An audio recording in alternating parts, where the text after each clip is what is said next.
12 जून 2026 को द हिंदू में UPSC prelims और मेंस के पॉइंट ऑफ व्यू से जितने इंपॉर्टेंट आर्टिकल्स आए उनको मैं इस वीडियो में कवर करूंगा केवल 5 मिनट। सबसे पहला आर्टिकल था सुप्रीम कोर्ट से रिलेटेड। सुप्रीम कोर्ट ने रिसेंटली ये ऑब्जर्व किया है कि home makers our nation builders, और घर में जो भी वो फंक्शन परफॉर्म करती है जैसे केयर गिविंग का टास्क है, उसकी मॉनेटरी वैल्यू एटलीस्ट 30,000 रुपीज तो होगी। और इसी वजह से अगर किसी रोड एक्सीडेंट में किसी भी होम मेकर की डेथ हो जाती है तो ट्रिब्यूनल्स और कोर्ट्स कॉम्पनसेशन का अमाउंट डिसाइड करते हुए इस अमाउंट को ध्यान में रखेंगे।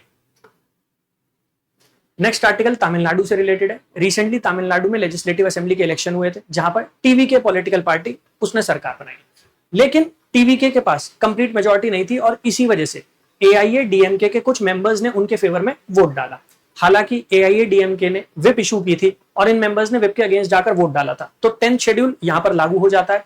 लेकिन 10th शेड्यूल में एक एक्सेप्शन है, अगर पॉलिटिकल पार्टी इन मेंबर्स को 15 दिन के अंदर अंदर कंडोन कर देती है, माफ कर देती है, तो फिर एंटी डिफेक्शन इनके ऊपर लागू नहीं होगा। और ये आर्टिकल उसी से रिलेटेड था, तो आपके लिए 10th शेड्यूल इंपॉर्टेंट हो जाता है।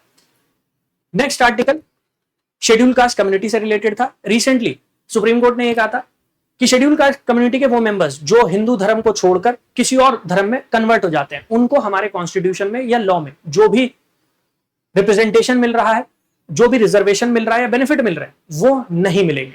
ये आर्टिकल उसी से रिलेटेड है। यहां पर बात की गई है कॉन्स्टिट्यूशन शेड्यूल कास्ट ऑर्डर 1950। इसी ऑर्डर के अंडर अलग अलग स्टेट में अलग अलग कास्ट को, ट्राइब्स को शेड्यूल कास्ट की कैटेगरी में रखा जाता है। आपके लिए ये ऑर्डर इंपॉर्टेंट हो जाता है। इसके साथ साथ आपके लिए ये इंपॉर्टेंट हो जाता है कि हिंदुइज्म, बुद्धिज्म और सिखिज्म केवल इन्हीं में जो शेड्यूल कास्ट कम्युनिटीज हैं उन्हीं को रिजर्वेशन के बेनिफिट या फिर हमारे लॉ में जो और सेफगार्ड प्रोवाइड किए वो प्रोवाइड किए जाते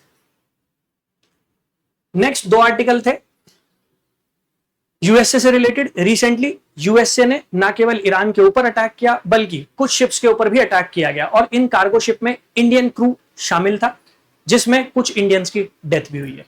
तो एक तो आप इसे यूज कर सकते हैं अपनी मेंस की आंसर राइटिंग में जब इंडिया और यूएसए के रिलेशनशिप के ऊपर आपको जीएस पेपर 2 में कोई आंसर लिखना है। दूसरा, इस आर्टिकल में यहां पर मेंशन किया गया Kharg island. Kharg island places in news के पॉइंट ऑफ व्यू से आपके लिए इंपॉर्टेंट हो जाता है। आपको ये पता होना चाहिए कि स्ट्रेट हॉर्मूज में पड़ता है और ये ईरान की टेरिटरी है। नेक्स्ट 2 आर्टिकल थे ये केरला से रिलेटेड थे। पहला था निपा आउटब्रेक। तो केरला में निपा वायरस जो है उसके केसेस सामने आए हैं। निपा एक जूनोटिक डिजीज है। जूनोटिक डिजीज उन्हें कहा जाता है जो जानवरों से इंसानों में ट्रांसमिट हो जाती है। निपा वायरस प्राइमरीली जो फ्रूट बैट्स होते हैं, मतलब ऐसे चमगादड़ जो फ्रूट को खाते हैं, उनके थ्रू इंसानों में फैल सकता है। तो निपा वायरस आपके लिए इंपॉर्टेंट हो जाता है। इसके बाद बेसिलरी डिसेंट्री, यहां पर बेसिलरी डिसेंट्री उसको कवर किया गया कि केरला में बेसिलरी डिसेंट्री के भी केसेस आ रहे हैं। ये एक बैक्टीरियल इन्फेक्शन होता है जो आपकी गट को अफेक्ट करता है, तो आपको बेसिलरी डिसेंट्री इसको भी कवर करना है। साइंस और टेक्नोलॉजी में इसी टाइप के आर्टिकल से यूपीएससी क्वेश्चन बनाती है। Next was why is Nicobar debating election. Nicobar islands में पूरे देश में जिस तरीके से चुनाव होते हैं उस तरीके से चुनाव नहीं होते। प्लस निकोबार आइलैंड में अलग अलग जो द्वीप हैं वहां पर ट्राइबल कम्युनिटीज को रिप्रेजेंट करने के लिए उनके अपने ट्राइबल काउंसिल्स हैं।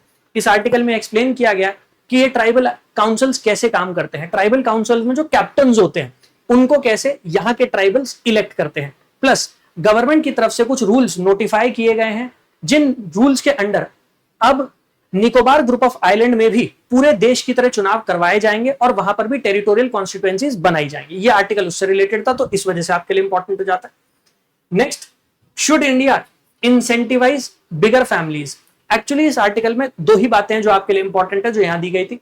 ये बताया गया कि इंडिया में टोटल फर्टिलिटी रेट वो अब 1.9 पर आ गया। इनफैक्ट कुछ साउथ इंडिया के स्टेट्स ऐसे हैं जहां पर आपका टोटल फर्टिलिटी रेट गिरकर 1.3 पहुंच गया। तो पहले आपके लिए इंपॉर्टेंट हो जाता है what is total fertility rate. दूसरी चीज जो आपके लिए इंपॉर्टेंट है वो है रिप्लेसमेंट रेट। रिप्लेसमेंट रेट क्या होता है आपको इसके बारे में भी आइडिया होना चाहिए। इस टाइप के क्वेश्चन भी यूपीएससी पूछ लेती है। Next article contraceptive use and the weight women carry. ये मेंस के पॉइंट ऑफ व्यू से बहुत इंपॉर्टेंट आर्टिकल है। Recently national family health survey 6 उसके डेटा हमारे सामने प्रेजेंट हुए। उन डेटा के थ्रू ये पता लगा है कि हमारे यहाँ फैमिली प्लानिंग की अगर आप बात करते हैं उसका जो ज्यादा बर्डन है वो फीमेल्स के ऊपर है। प्लस यहाँ पर बहुत सारा इंपॉर्टेंट डेटा दिया गया, जैसे यहाँ पर ये बताया गया कि 1952 में इंडिया पहली कंट्री बन गया था जिसने फैमिली प्लानिंग का प्रोग्राम लॉन्च किया था पूरी दुनिया।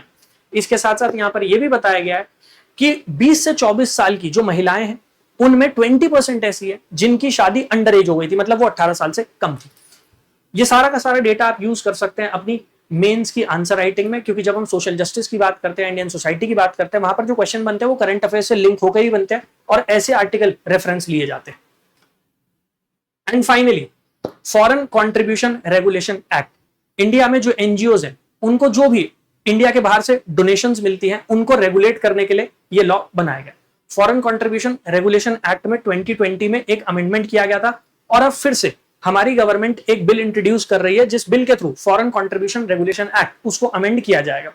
तो यहां पर फॉरेन कंट्रीब्यूशन रेगुलेशन एक्ट 2020 में जो अमेंडमेंट आए थे, जैसे जितना भी डोनेशन वो रिसीव कर रहे हैं इंडिया के बाहर से, उसका केवल 20% ही वो एडमिनिस्ट्रेटिव एक्सपेंसेस में लगा सकते हैं। इसके साथ साथ जितनी भी फॉरेन डोनेशन वो रिसीव करते हैं वो सारी की सारी एक ही बैंक ब्रांच जो दिल्ली में लोकेटेड है, एसबीआई की मेजर बैंक ब्रांच, उसके थ्रू रूट किया जाएगा। तो वो सारी बातें यहां पर रखी गई हैं। कई बार आपने देखा होगा यूपीएससी जो क्वेश्चन पूछती है उसमें करंट अफेयर्स वो 2020 या 2015 के आपको लगते हैं, एक्चुअल में ऐसे ही आर्टिकल्स होते हैं जिनमें कुछ इस तरीके की बातें मेंशन होती हैं, यूपीएससी उसको उठाकर क्वेश्चन बना देती है। आई होप आपको ये सारे के सारे इंपॉर्टेंट आर्टिकल्स समझ में आ गए होंगे।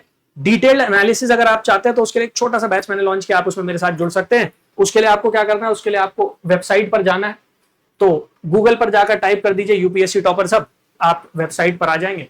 जब आप वेबसाइट पर आ जाएंगे तो आर कोर्सेज के सेक्शन में चले जाइएगा। आर कोर्सेज के सेक्शन में जब आप आ जाएंगे तो ये रहा करंट अफेयर्स का सेक्शन। करंट अफेयर्स के सेक्शन में जून मंथ का बैच है, कॉस्ट मैंने रखी है 499, 499 रुपए कॉस्ट है। ये सारे के सारे आर्टिकल्स और भी बहुत सारे आर्टिकल्स जो डेली बेसिस पर हमें कवर करने होते हैं यूपीएससी के लिए, प्लस इनसे रिलेटेड डिटेल्ड कंटेंट और वीकली एमसीक्यूज, वो सब मैं आपको इसमें प्रोवाइड कर रहा हूं। तो आप मेरे साथ जुड़ सकते हैं करंट अफेयर्स के इस बैच में और डेली बेसिस पर अपने करंट अफेयर का बर्डन कम कर सकते हैं। ऑलराइट, चलिए मिलेंगे आपसे नेक्स्ट सेशन में। थैंक यू, जय हिंद।